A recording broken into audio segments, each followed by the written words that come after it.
given that the function f maps x to m over x plus n, and x is not equal to 0, and f of x is equal to f inverse of x. We want to show that m plus n squared is equal to 0. Okay, now let me do it separately. Find f of x first. F of x. Now we focus on the first function first. So remember, this is the first, this is the second function. Now focus on this one. F of x given by the quotient is equal to m over x plus n, right? So we don't have to do anything. We just copy the whole thing.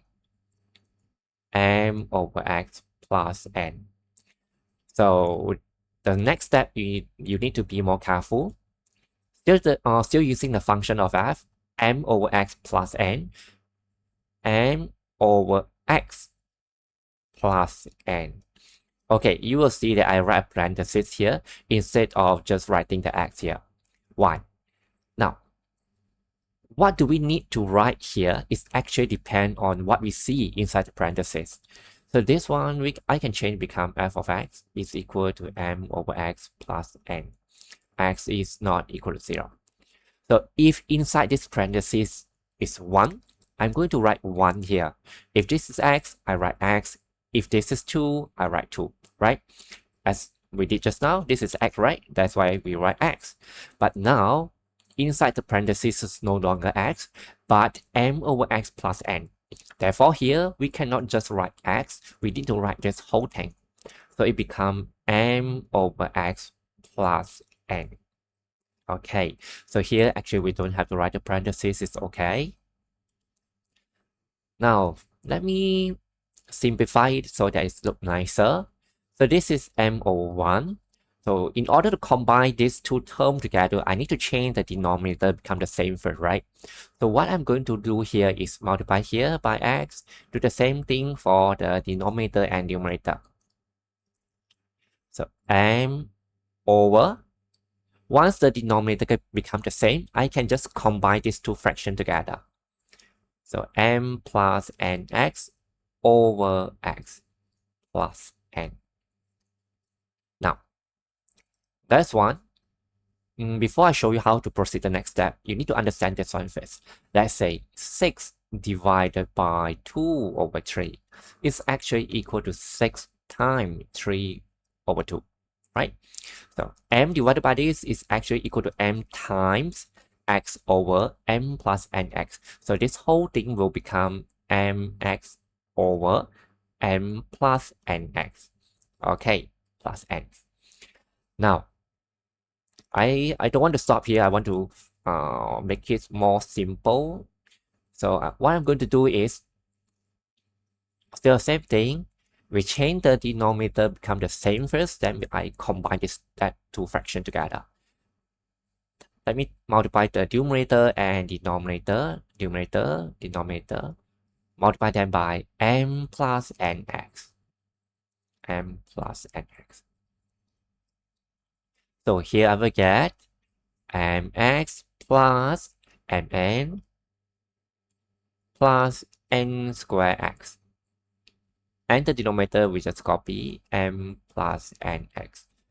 So I think I cannot do anything here. I will just stop here.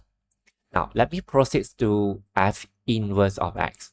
So given by the question, f of x is equal to m over x plus n. So now I want to find the f inverse. Let y equal to f of x. So y is equal to this whole thing. Now this is y in terms of x. So I want inverse function. So I'm going to change the subject. The subject now here is y. I want to change the subject to x. Means x in terms of y. So y minus n. Y minus n is equal to m over x, right? So this go up, this go down. It becomes x over, x is equal to m over y minus n. Now, this is y in terms of x, this is x in terms of y. Therefore, this is actually the inverse function. And the y here, I'm going to change it to x. X is not equal to 0. Okay, and the question tells us that these two, they are equal. So I'm going to use the given information to form an equation. Mx plus mn plus n square x over m plus nx is equal to m over x minus n. Okay, this one look complicated, right? So what I'm going to do, just do cross multiplication. Let me erase this one first. So, this time this is equal to this time this, right? So mx plus mn plus n square x times x minus n is equal to m multiplied by m plus nx. Okay, so I need to expand it one by one. Now look at this one. Focus on this term first. Multiply by this and multiply by this. So it will become mx squared minus mnx.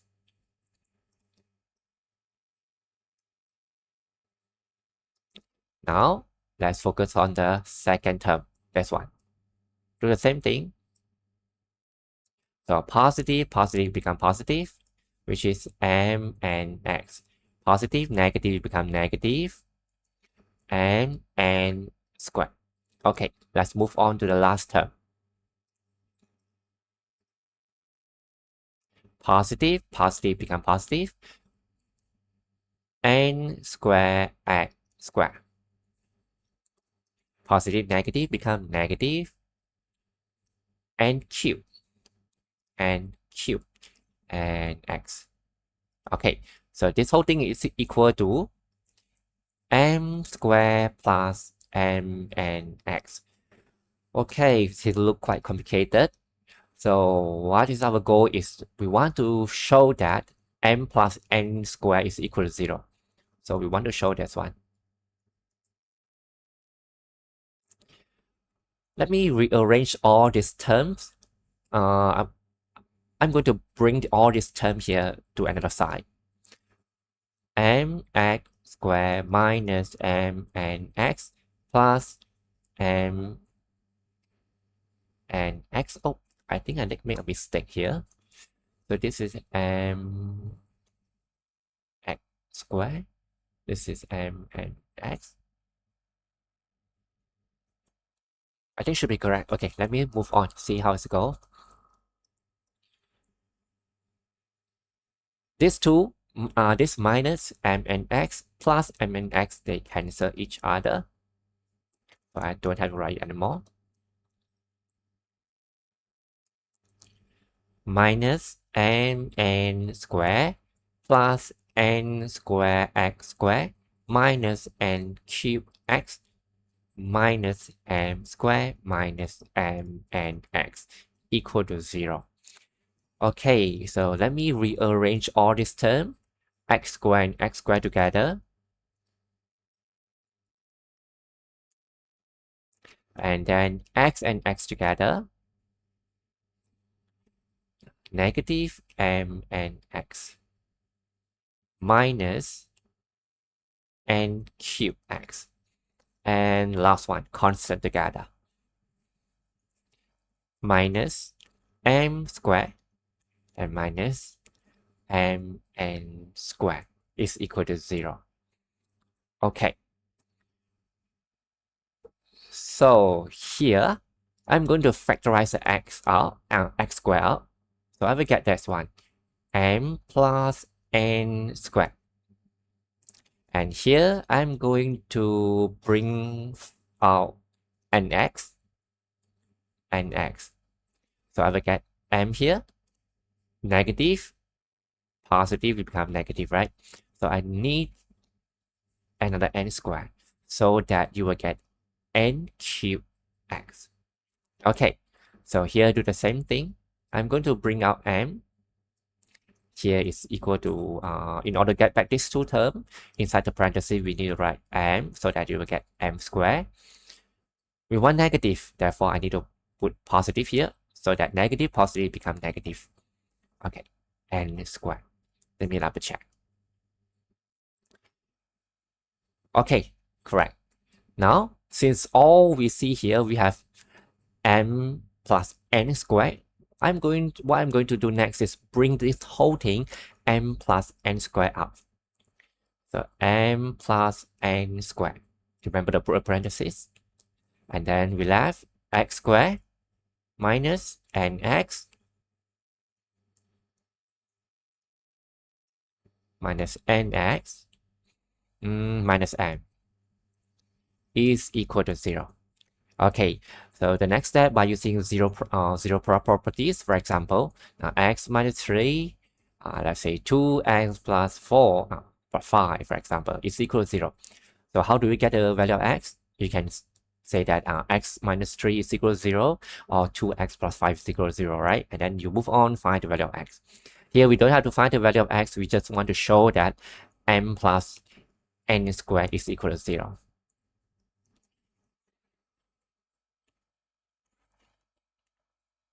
Okay, now by using a zero property, we can say that m plus n squared is equal to 0, or x squared minus n x minus m is equal to 0. Okay, here we have shown m plus n squared is equal to 0. Let's proceed to part B. Given that f of x is equal to 2x minus 3, we want to find the value of p if f of f inverse of p minus 2 is equal to 3 over p, and given that p is not equal to 0. Okay, this one you need to understand this first before you start solving these questions. F inverse is equal to f inverse f, and they are equal to x, right? So f of f inverse of p minus 2 is equal to p 3 over p.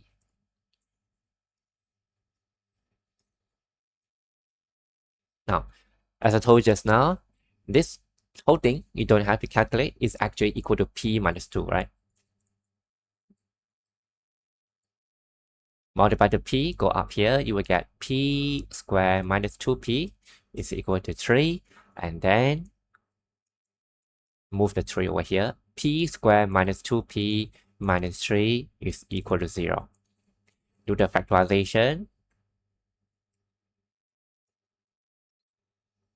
Okay, I want negative 2p minus 2p, so I'm going to put negative here. This is positive. Let me double check. Okay, correct. So using the zero properties, p plus 1 is equal to 0, or p minus 3 is equal to 0. So p is equal to negative 1, p is equal to 3. Okay, these are the answer for part B.